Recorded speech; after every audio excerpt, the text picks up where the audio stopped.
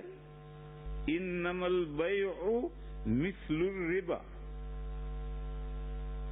یہ خرید و فروخت، بے سودا سلف، اسی طرح سے سود ہے۔ ہم 100 روپے میں ایک چیز لاتے ہیں، وہ 125 میں 125 روپے میں بیچ دیتے ہیں، تو 25 روپے ہم نے نفع کمایا، تو 100 روپے ہم نے قرضہ دیا اور 125 روپے واپس لیے تو 25 روپے نفع کمایا۔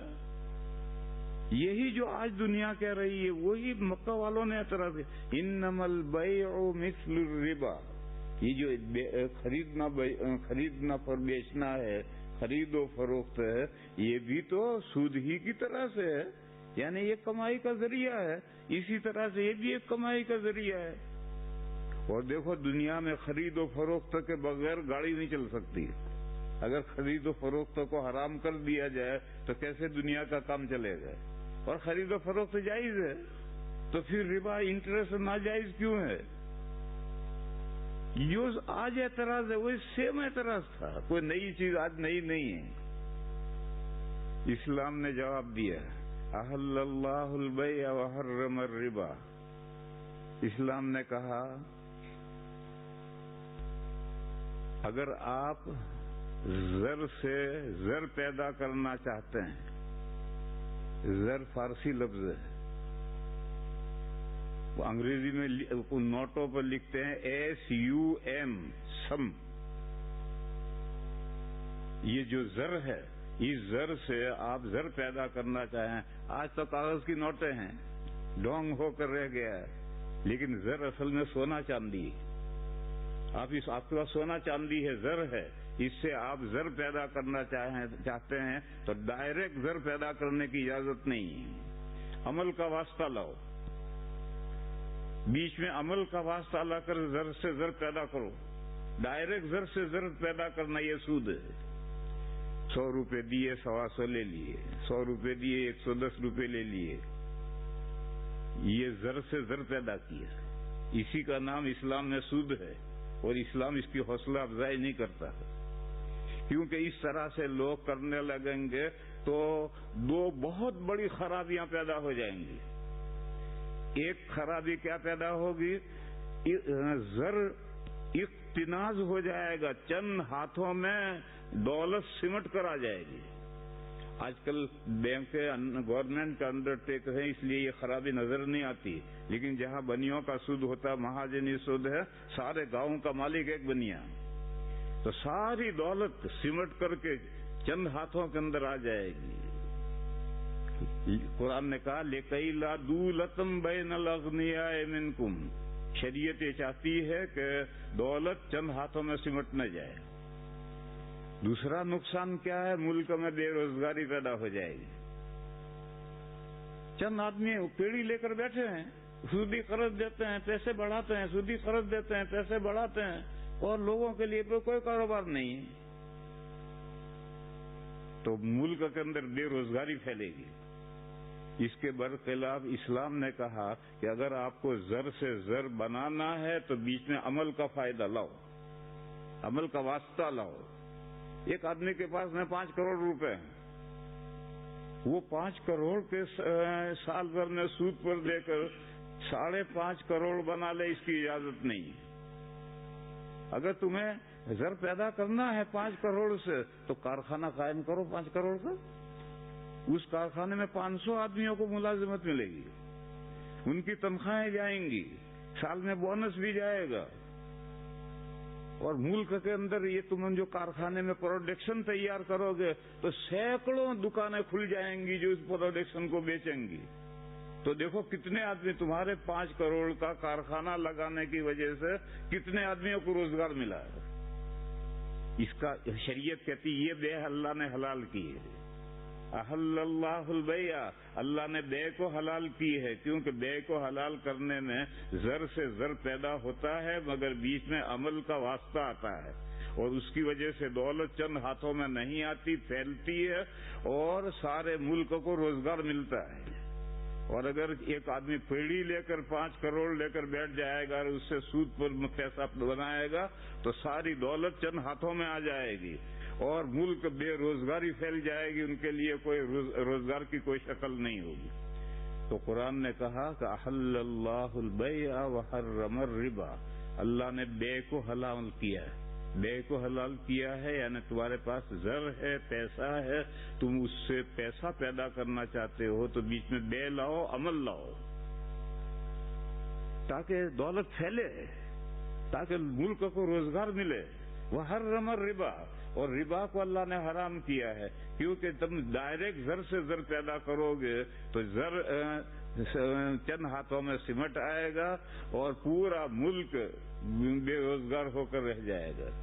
یہ قرآن نے اس کی وجہ بیان کی ہے کہ ہم نے بے کو حلال کیا ہے اس لیے کہ اس کے یہ 2 فائدے ہیں، دولت پھیلتی ہے اور ملک کو روزگار ملتا ہے، اور ربا کو ہم نے حرام کیا ہے تاکہ دولت سمٹے نہ اور ملک کو بے روزگاری سے سابقہ نہ پڑے. پھر یہ تو ربا القرض ہے، پھر ربا الفضل اس کو حدیث نے بیان کیا.